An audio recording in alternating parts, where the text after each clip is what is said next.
I'm Al McFarlane. Welcome to Conversations with Al McFarlane.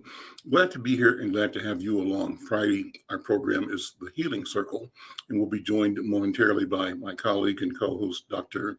BraVada Garrett Akinsanya, leader of the African American Child Wellness Institute, principal at Braken's Psychological Services and Consulting here in Twin Cities. Before we do, a couple of things. I've been watching a lot of Roland Martin. Roland Martin has the new Black Star News channel and service on social media on the internet, and is doing a phenomenal job. In the past couple of days, he has been two things. He provided wall-to-wall coverage of the Sunday regular acknowledgement of the protest and commemoration of the Pettus Bridge crossing from back in the day, where John Lewis and others were beat. And just in doing that, he's demonstrating the power of Black media to do what so-called mainstream media, I call it white media, chooses not to do.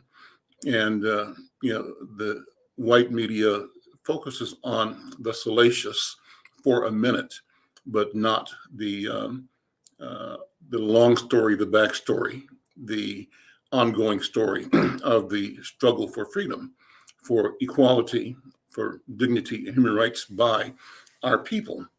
Black media does that, and Roland is both saying it and demonstrating it in his channel, Roland Martin, on YouTube and on Facebook, I believe. And so yesterday's program included an interview with a legislator who has joined other Black legislators, members of the CBC. I think Hank Johnson is this one legislator's name, to press again the President of the United States and Congress and our government to begin spending money, advertising money in Black media. Why is it important? Roland said, I think, that the amount being spent by the federal government in what's called advertising, it's marketing, is about $200 billion. What's being spent with Black-owned media is less than 0.5% of that, though Black people easily make up 10% of the population. People of color, maybe 20, 30% of the nation's population. And we are, in fact, part of the demographic shift, the great demographic shift that our numbers represent in the country. So Roland is raising the question, and the congressman is raising the question, what is it? Why is it that our government spending our money is robbing our people of the chance to flourish and to serve our people and to tell our story to us and to the world? So why is it important? It's important because as I started the story about the commemoration, the march across the Pettus Bridge in Alabama is a flashpoint. It's a story that's akin to the George Floyd story here in Minnesota, a story that is a defining moment, a moment of reckoning, an inflection point that people remember and can galvanize and mobilize around.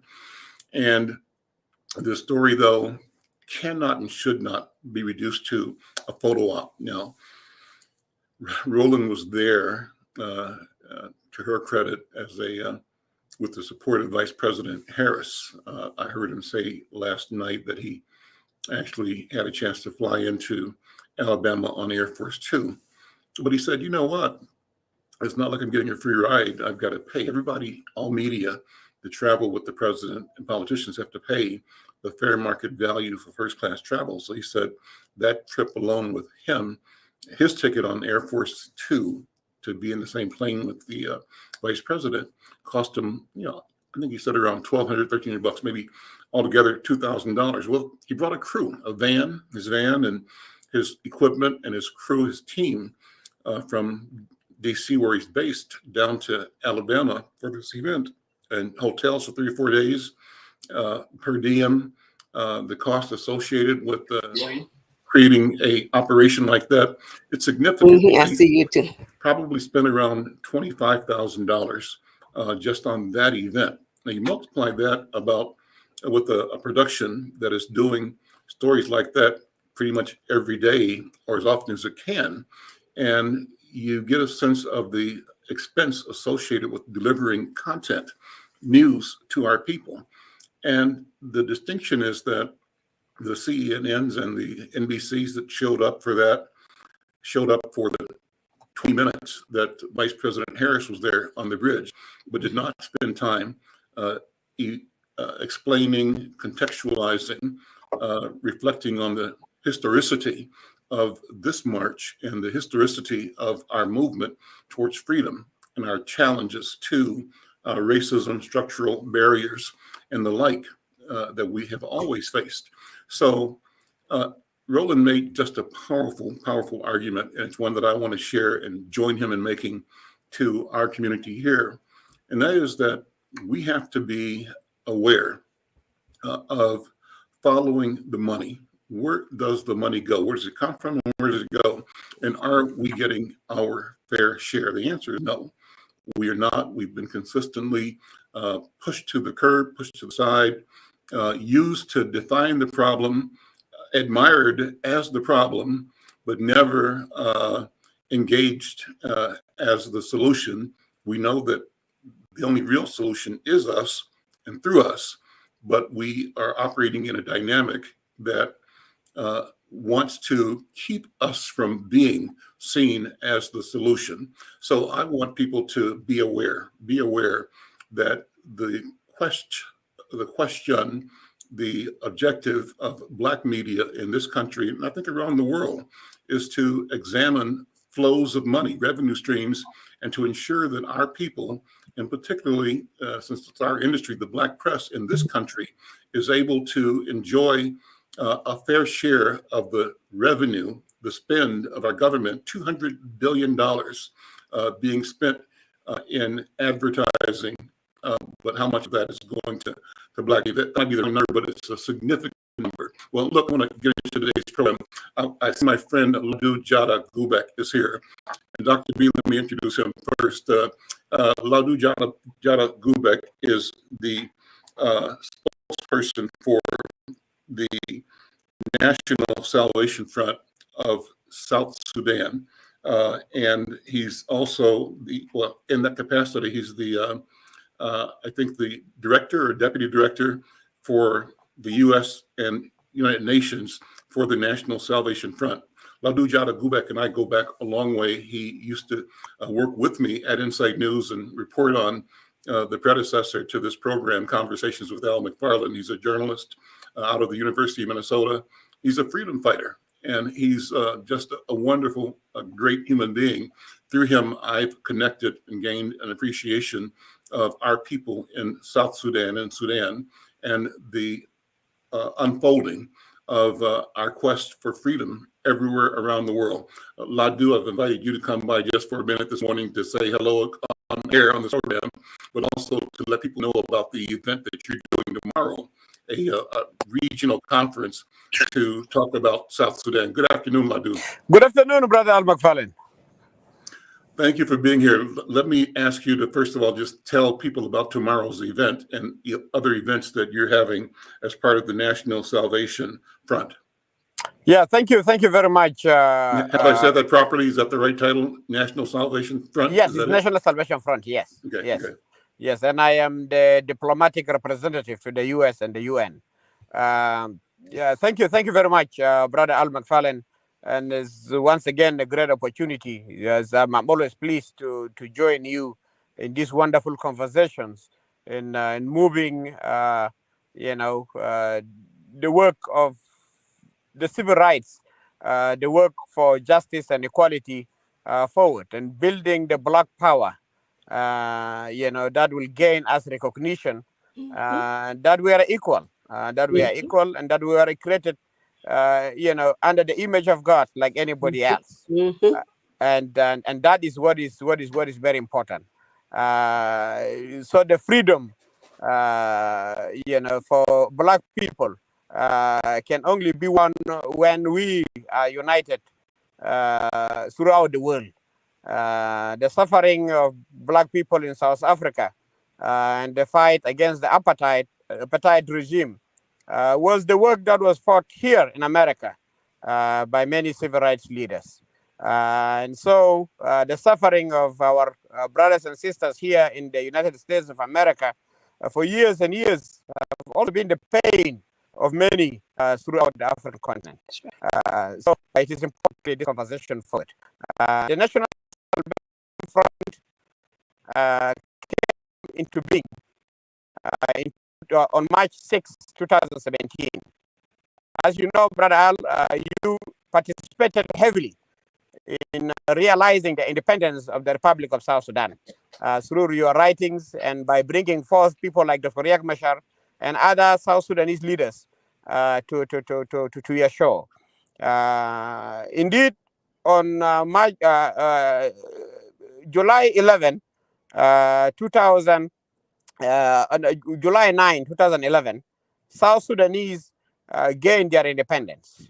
And that was a great news of hope to many who have yearned to be free from years of oppression from the Islamic government of the Sudan back then. But today, 10 years after its independence, the Republic of South Sudan has been at war with itself for 8 out of 10 years of its independence. But what is the problem of South Sudan today? The problem of South Sudan has been that the leaders, the liberators, have turned into dictators, and they have concentrated the power in the hands of the few, and have used political tribalism to marginalize and oppress millions of South Sudanese citizens, and have used the national army to kill, arrest, terrorize the citizens of South Sudan, which they are supposed to protect. So General Thomas Cirillo Soka, who was the Deputy Chief of Staff in South Sudanese Army, resigned out of disappointment, out of frustration, out of seeing that our dream and the promise of hard-fought independence of South Sudan is slipping away from our hands. So on March the 6th, 2017, we formed the civil rights movement called the National Salvation Front, which is determined to fight for free for 5 years.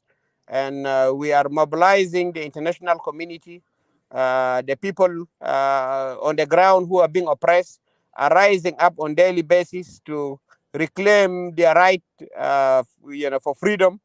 And it is tomorrow, actually, that we are celebrating here at the new Brighton Community Center. Tomorrow, the event will begin at 11 a.m. To midnight. This is the 5th anniversary of the People's Revolution, and we are calling once again on our brothers and sisters, the black brothers and sisters of this country, as they have stood with us during the time of our struggle for independence, to once again stand with us to help that young baby that was helped by the United States of America to stand up on their feet and to stop the bleeding that is going on in South Sudan. So thank you for the opportunity, my brother, to be here. Well, Ladu, good to see you as always. Always good to talk to you. Thank you for all the work that you have continued to do and for the vision that you hold dear and work towards in creating freedom for the people of South Sudan. So we're going to try to make sure we can help cover the event tomorrow. And you've got another event coming up in April, I think, that's also significant. What is that April event? Yes, we have another event on May 6th and May 7th. Mm-hmm. There is a foundation called the New Dawn Foundation and Trust. It is a foundation that was created by a group of Africans here in the Twin Cities, mm-hmm. And it is primarily doing work in South Sudan, Kenya, Liberia, and Zimbabwe. But it's intending to continue and expand its work throughout the African continent. And it is dedicated to creating good governance, the rule of law, the issue of human rights, and eradication of corruption. One of the first objectives was one of our own here, Attorney Henry Ongere, who is actually the president of the foundation, is running to become the governor of Nyamira County in Kenya. And then we are going to have a peace conference. And the theme of the conference is called Building the Roadmap to Sustainable Peace in South Sudan.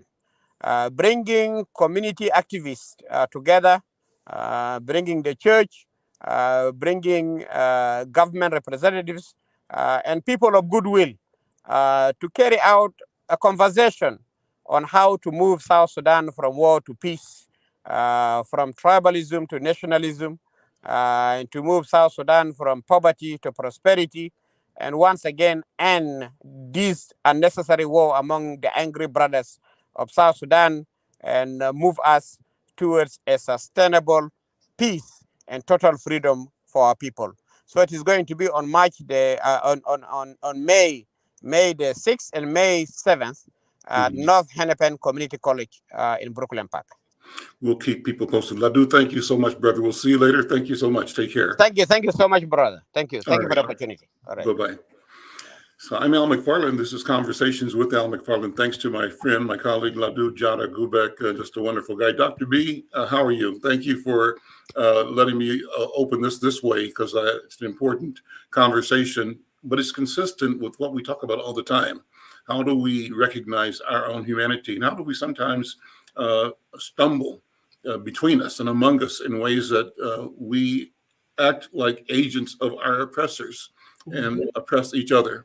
But hey, there's Kim Ellison. How you doing, Kim? Kim Ellison is the director of the Minneapolis School Board. Dr. B, let me pass the talking stick to you, because you can introduce the topic and introduce Kim Ellison for this part of the program.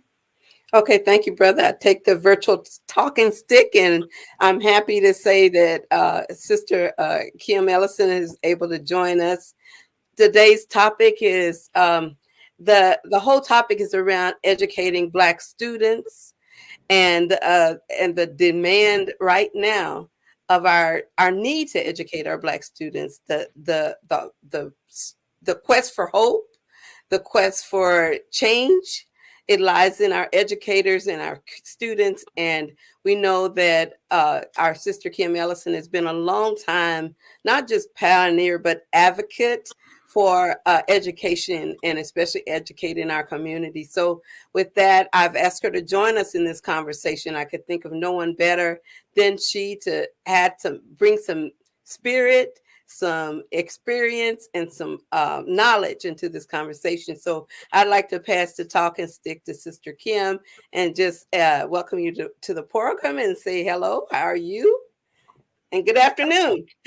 Good afternoon, and thank you for this invitation. And I'm glad I could be here. As you may know, we are in negotiations. We're in mediation now with our teacher union, our ESP union, and I asked them for a schedule when I came in this morning. I said, well, what's our schedule today? Because I want to be somewhere at 1. And they said, we'll do lunch at 1 o'clock, so you can be there.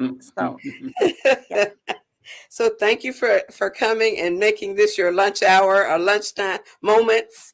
The conversation Brother Al and I wanted to talk about is just the urgency of and the need for Black students, not just Black males, but females as well, to be educated in this huge community. And just wanted to ask you, one of the first questions is, what do you see in terms of some of the primary needs that our Black children have for being educated? Well, acceptance, being seen is important. And I don't know if all of our children are being seen in school right now, like their whole self. You know, a teacher might see a name on a roll, but do you see that child? Can you relate to what that child brings to the classroom, to this experience that we are going through every day in school? And I think that's like the most important thing. Just that being seen and feeling accepted, being a part of the community. Thank you. I was reading some statistics the other day as we were looking in our clinic around how we can do a better job educating Black children and what their experience is in school. And I read that Minnesota students survey. I ran across a piece of data that said a lot of Black children feel unsafe. It was showing that 71% of the Black kids feel unsafe at home in their neighborhoods. And 33% of them, compared to only 10% of white kids, said that they felt unsafe even when they're at school. And what do you think could be some of the contributors? You've already mentioned the idea about not being safe, well, because they're not seen or heard, but what else do you see as maybe contributing to that? And with that, I'll pass the talking stick back to you. Sure. Some of our schools that our students go to are not in the safest neighborhoods. And so I need to be able to keep myself safe while I'm going to and from school. So there's that. But in that, I might be bringing a weapon or bringing something to defend myself to the school building because I need to be safe getting there and getting home. And then that just leads, things that are open. People might get mad. I mean, you never know what might happen. I was telling the story the other day about my son when he was in high school, having an altercation. Him and his team, he was on a sports team with a neighborhood group, and they were chased. Chains were thrown at them and rocks and sticks. And I have said often that if guns were in our community at that time, the ending of that story would be very different. And so you never know, like I said, what might happen just if weapons are in the vicinity. And some of our students feel that they need that to feel safe going to and from school. And so then they have it at school. That's part of it. And then, like I said, just feeling heard and seen. There is an emotional safety that our students need to feel that might not be happening at school. And so if you don't feel emotionally safe, like you can bring your whole self to school, then you're going to be guarded all day. And that's not a good feeling. Wow, that's a good point. And for me as a psychologist, hearing that, the emotional safety, I feel like that's probably for me, the physical safety, of course, is there. But I think sometimes the emotional safety is a larger problem because the safety they can be at risk from being suspended or expelled from schools, or being blamed for things they didn't do because they were just a Black kid and they're in the wrong place at the wrong time. And so I've been looking at this show called, it was Fresh Prince of Bel-Air, but now they have a new version called Bel-Air. And the young Will Smith in the program has been sent there from Philadelphia to live with his aunt and uncle in Bel-Air, and his cousin, I forgot his name, but he was always Carlton, there. The one, Carlton. yeah, he was the one who he owned this big rich house. And the last episode, they were throwing a party at the house, and somebody called the police. And so the police came in, and he came and telling his friends, it's okay. I'll let them know we live here and that our parents have given us permission. And so as he went down the stairs, he said, what can I do for you, police? He said, I want to talk to the person who owns this house. He said, this is my house. And then they said, put your hands up. So they were getting ready to arrest him. I want to know who's the real person who owns this house, as if he didn't have the right to be there.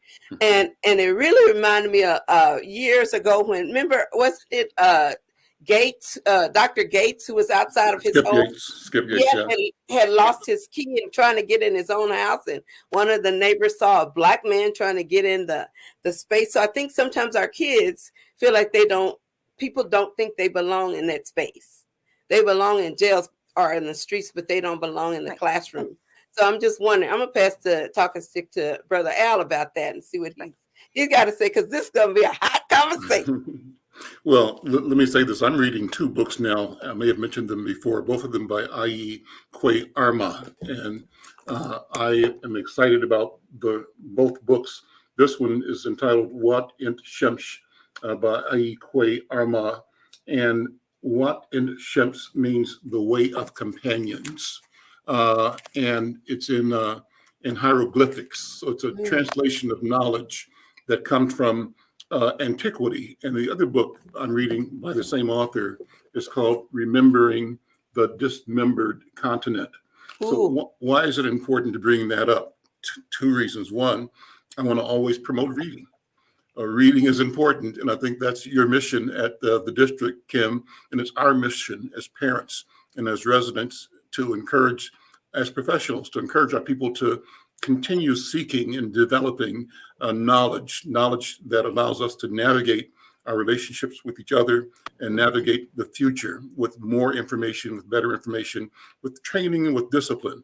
But it's also in these two books, and the theme that they're on is the theme of identity and how we have to uncover and move beyond as individuals and as community social structure, descriptions, definitions that assign us to positions of deficit, that teach us that our proclivity is to be at the margin, to accept being marginalized.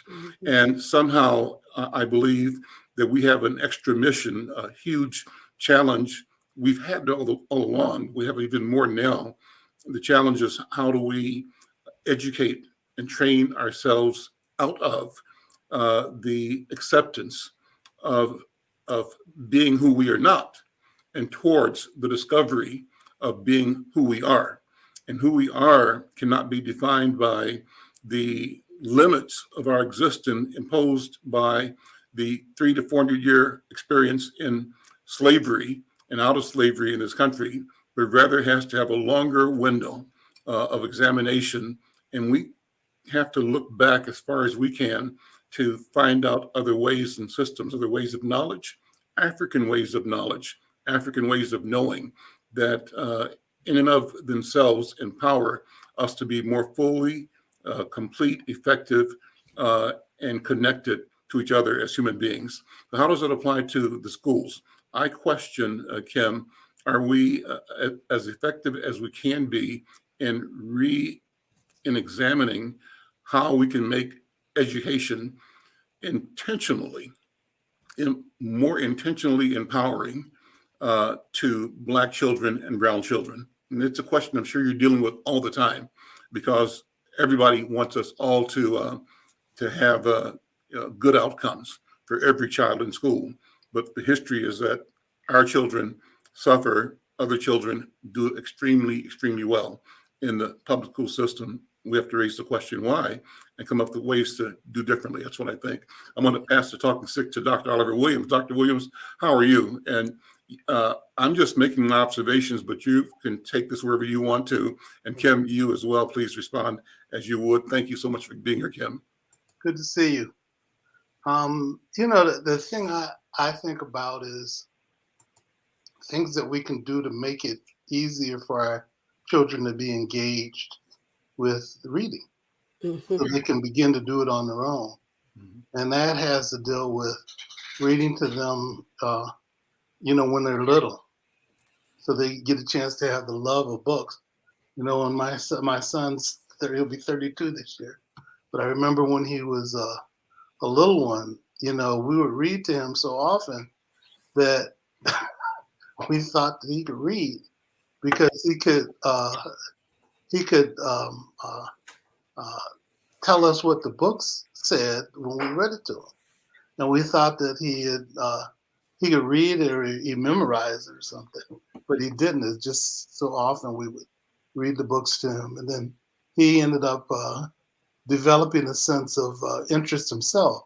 So he would pick up books and, read things on his own. So I think making, environments more available to him, but also get a chance to sort of expose him to it. And then for us to read to him every night, until he got a little older, and then he could pick up things himself. So and making things accessible. One of the things I think about, I went to Michigan State as an undergraduate, but my first trip to Michigan State, I was like in kindergarten, and they took us to Michigan State's campus as kindergartners to see the campus, and I remember it being so special to me. So Sparty, the Spartan, and that's the place I wanted to go, all my life. So I think, making things accessible to kids, and then exposing them to different things when they're little is something that can have an impact on kids as they get older.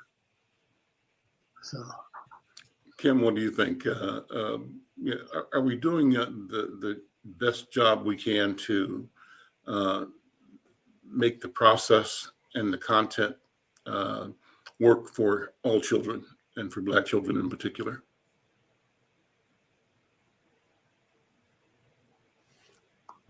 Kim, I think she's frozen.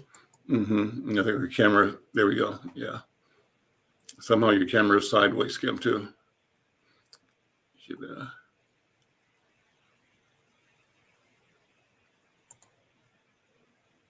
Why don't you respond to that, Dr. B, until Kim can get her camera working better? Okay. So what's the question? I'm sorry. So the question is our system doing all it can? Are we doing all we can to ensure that we're creating a learning environment in our homes and in schools? And that environment has to be one that brings a different value and self-valuation to our children.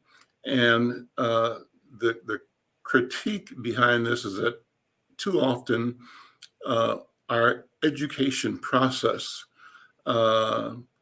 creates and reinforces a sense of powerlessness in our children, and reinforces a sense of unlimited power around being white. Yeah. We grow up at one level, if we're growing up in an integrated environment, with the unspoken language or knowing that white people can do things and we can't, that they control. I had a neighbor one time tell me that a neighbor's brother married to a white woman, visiting her family out in the plains somewhere, and her dad or uncle or somebody saying, after all, white people run the world. Well, he said it not being offensive, just that's what he understood.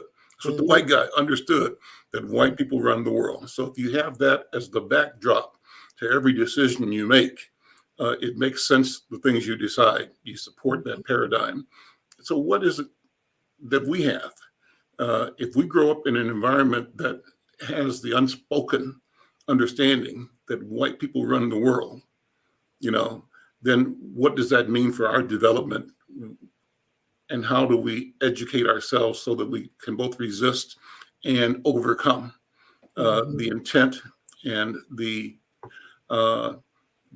fallacy and the idiocy of that construct? What do you think, Dr. B?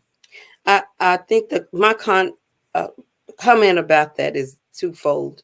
One is that there's a thing called internalized oppression, where we buy into the lies that have been told us about the value of white bodies versus our dark body, our chocolate bodies, our chocolate cells, the white body supremacy, simultaneously creating a belief in the Black body inferiority. Those two things happen simultaneously. So the superiority of white people is always coupled with the inferiority of others. It's not just I'm proud of being white, I'm better than you. So that's one part. And we internalize that in so many ways. And we see it in our own communities when we think about when babies are born, I know I'm in the South, but I heard this happens in the North too. People look at the ears to see how dark the baby's gonna be, and they start saying, "Oh, he's gonna be really dark," or "She's not gonna get, she's this light," and all of that is some of our conversation. And we've heard about the paper sack test, paper bag pit test in Louisiana. If you're not too dark or too light, so somewhere we've internalized that less than-ness, and we, that's one element of our problem. We got to shake it for ourselves. And then there's a book called The White Racial Frame, written by this white brother, Joe Fagan, where he talks about how white people have been fed that message in multiple bits throughout their time, from the time they're born to the time they die, that at least they are better than us. And that it's not, it doesn't surprise them that whites are in charge of things. When they get traumatized is when they see black folks in charge of things, and they're afraid, because they're afraid we're going to be treating them the way they've treated us. So when I think about education and as another of those systems that is really built on inferiority, that for us in this country, before even people came as slaves, they were coming as indentured servants. That whenever people came to this country, there was always an element of how can I use that black-bodied person? How can I use the black folks in that black continent? How can I use them? So in education, we are often used. We're used because we are seen as another part of that industrial complex. We put children in special ed. Their bodies are worth more if they're in special ed and have special needs. Their bodies are worth more if we put them in juvenile justice. Their bodies are worth more if they're in child protection systems. So in education, one of the things they are afraid of is that we will level that playing field.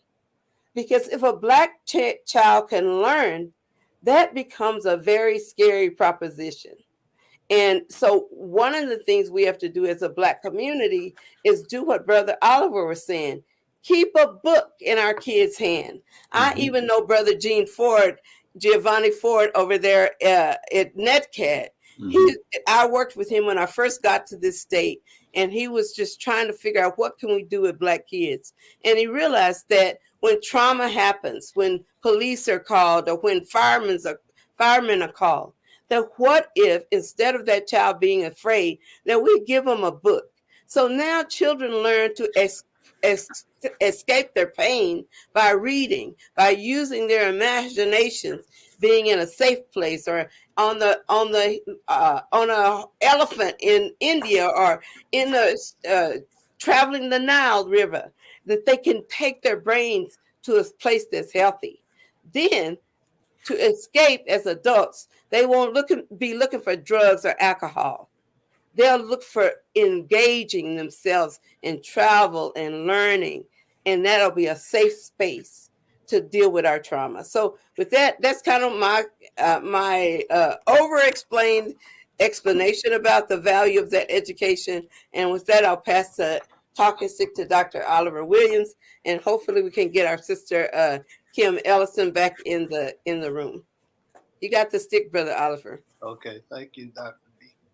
You know, has anybody heard of Dr. Charles Willie? I have not. He was brother that should have been the chancellor at Northwestern University, but he left Northwestern and went to Harvard. And so he came and gave when I was in grad school, he came and gave a speech when I was doing my MSW. And so I asked him if I could come and visit him. So he said yes.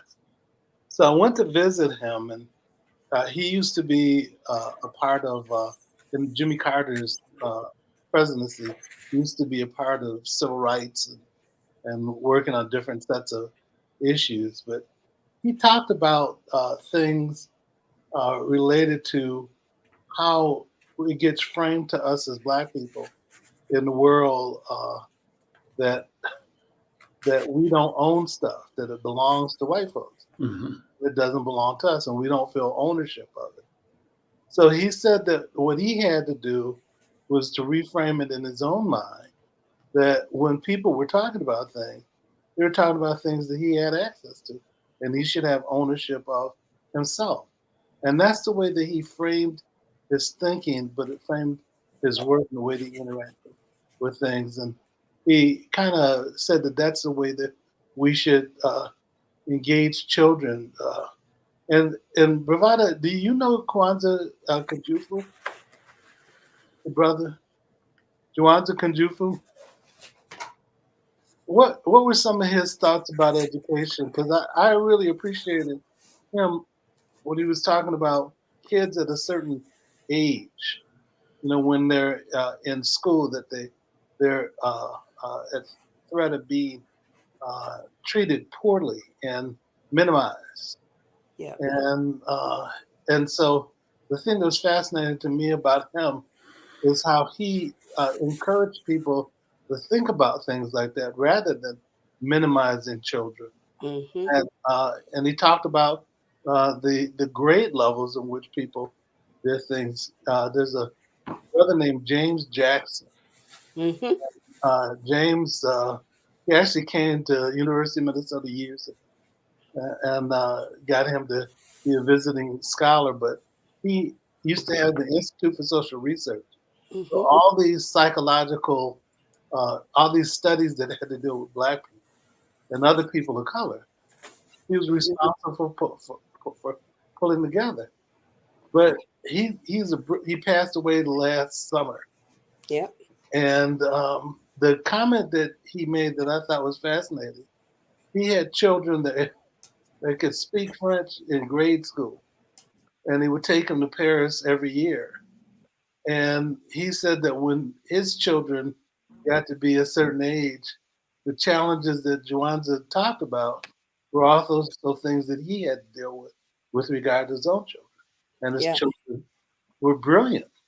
Yeah. So he had to confront that in the school so his kids wouldn't be taken advantage of. Yeah. So it happens to all of us. And we have to be, I think, encourage things like Dr. Charles Willie would do, but then at the same time to encourage things, with our children so they have a better sense of themselves, but also the things that they can have ownership of and should have access to, and how they believe in themselves. Just for me, my mother believed in me before I could believe in myself. That's right. That's And right. she was the person that encouraged me, And my dad was pretty great at it too, because he gave me unconditional love. But my mother was the person that encouraged me to do things and to go to school at a time where I'm not sure I felt like I could. Yeah. But she said, believe in yourself. You can Yeah. do it. So I think it has something to do with our backgrounds and what we expose our children to, and how we are examples for them, and we have to believe in them until they're ready to believe in themselves. That's right. Thank you, Brother Oliver. I see we've regained our Sister Kim Ellison from the technical problems that jump in and interrupt us. But welcome back to the stage, Sister Kim. Just wanting to see if you're able to comment on what do you see are those big pieces in education where kids are told they don't belong, like you were saying earlier, that they're not good enough. And what do you see us as the secret sauce to making sure our kids are successful? Is she freezing again on us? There she is. You're back. Can you hear it, Cal? I hear you, but I'm not sure if Kim hears you or not. Kim, do you hear us? She might not be hearing us. She says she can't hear anyone. Okay. Oh, well. Ask her to say something. Maybe she can type a note to her to speak. See if we can hear her. Send a note asking her to please speak. I'm doing or AZ, maybe you can help. Please mic check. Yeah. because we can see her now. Yeah, Yeah, please mic check. Yeah, I'm not spelling very good here. that's why you don't have to. So Kim, can you test your mic, see if we can hear you?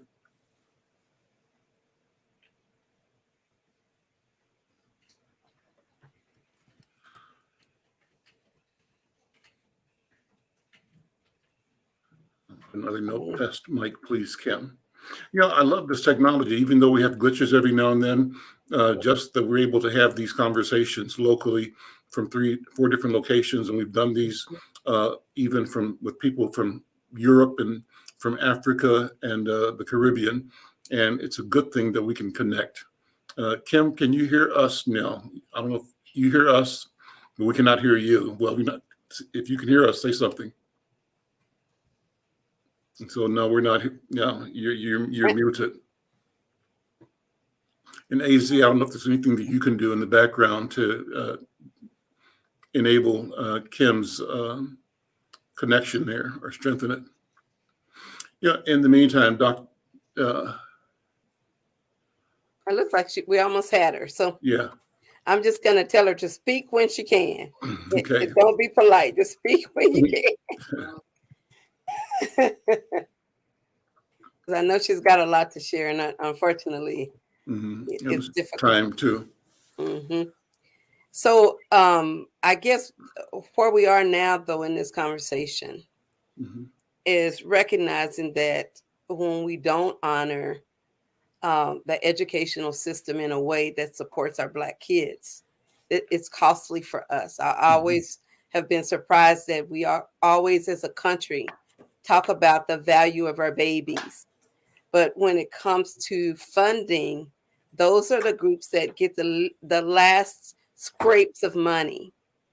And if they do get the money and it's put in other communities, the ones who need it most don't get it. So we have all these issues about the allocation of resources. We have these issues about valuing our Black bodies.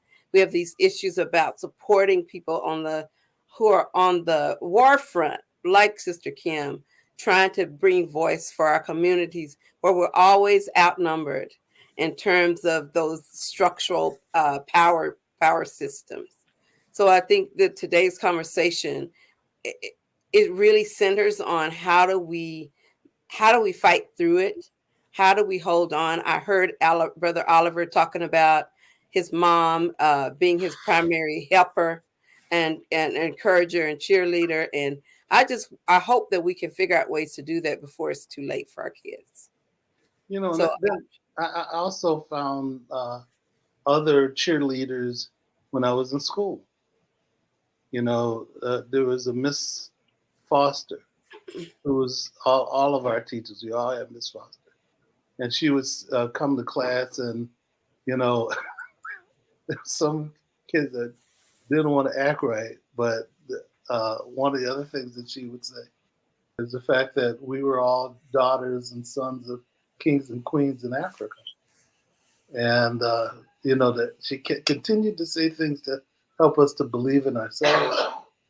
And we all appreciated it, you know, and, you know, making comments to help us feel as though we were valuable and valued. And sometimes in places when we were integrating with other schools, you know, who would devalue us. We as a group of students valued each other. And then what we also did was when we ended up leaving our middle school to go to this high school. And when we went to this high school, we knew we were integrating it. But the thing that was fascinating to me was the fact that we felt a sense of ownership, but we also believed in one another. And we were the support for one another as we're going through that. And I'd be interested in listening to the stories of, you know, some of the young people that integrated the schools in the South, and you know what their beliefs and stories. Because some of them dealt with real challenges.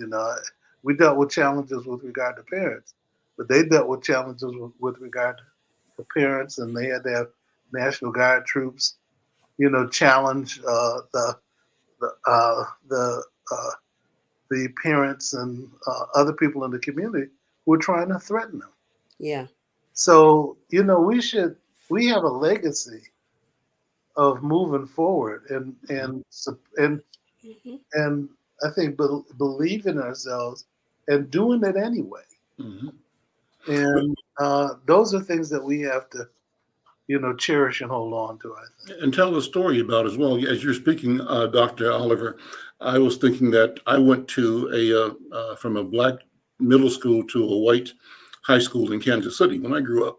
And I wasn't the first year, but maybe the third year. The first year, there were maybe 2 or 3 black kids in that class of Westport High School. The second year, maybe 10. And the third year, and I was in the third year of integration there, probably 30 or so in my class. And then as I progressed through there, the classes had more and more black and brown students as the years went by. But the thought I had about that is this. What I discovered when I moved from the black middle school into a white school environment is that I was smarter than all the white kids.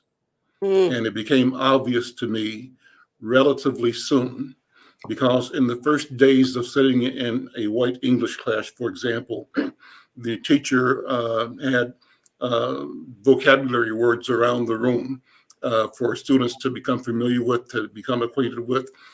I knew every word and every definition, right? And so when the teacher wanted to see how people ranked in the classroom, the one person in the class that could answer every question was the black kid, Al McFarlane. And so the point is the environment that I grew up in grade school and junior high was a great environment. And I was part of a cohort of students that were expected and told that we were capable of doing anything and everything. And we were coached in the use of language by our English teachers in middle school and told about what you can do with language, how you can finesse and how you can elevate, motivate, denigrate, be negative and do it in a way that seemed socially acceptable. So all the tricks of language were part of the instruction we received as classrooms of black children that enabled us to navigate our way. So the question is, how then have we lost this feeling of confidence and competence in black children in white environments? And that is what shows up, from my point of view, in the disparities, that for whatever reason, we're not performing to the same standard, the same test. And I kind of understand that.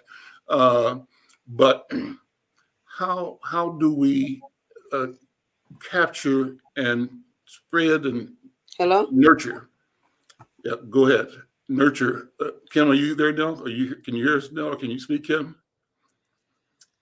So that's my thought, Oliver. What do you think? Well, I remember us having black teachers when I was in middle school that were our heroes and sheroes.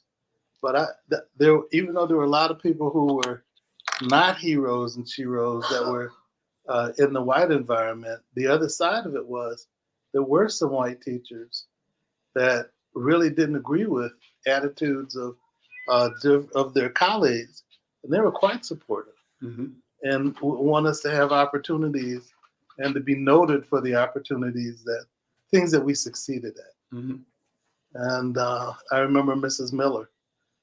She had 3 sons that went to the school, and Mrs. Miller was one of our best cheerleaders. So it's the people who are also the cheerleaders for you within the school, but recognizing that not everybody's going to be a cheerleader. Dr. V, what are your thoughts to wrap up here? We got about 5 minutes. What are your thoughts on the direction? Also, I have one more question. I so enjoy these sessions with you and Dr. Williams and other members who are in the therapy, counseling, education, psychological services. And my wish would be, Kim, this is for you, that we had the resources so that professionals like Dr. Williams and Dr. BraVada, Garrett Akansanya, were available en masse to all of our children in all of our schools at all grade levels. And I say that for two reasons. One, obviously, we have to normalize and incentivize our people to, number one, recognize and seek counseling, therapy. It's a strategy for helping individuals find their pathway to effective living. But then we have to also ensure that the therapist are people that are trained, that come out of the cultural environment that nurtured us. And I wish I had the way, and I'll figure out the way. That's what I'll do. I won't wish.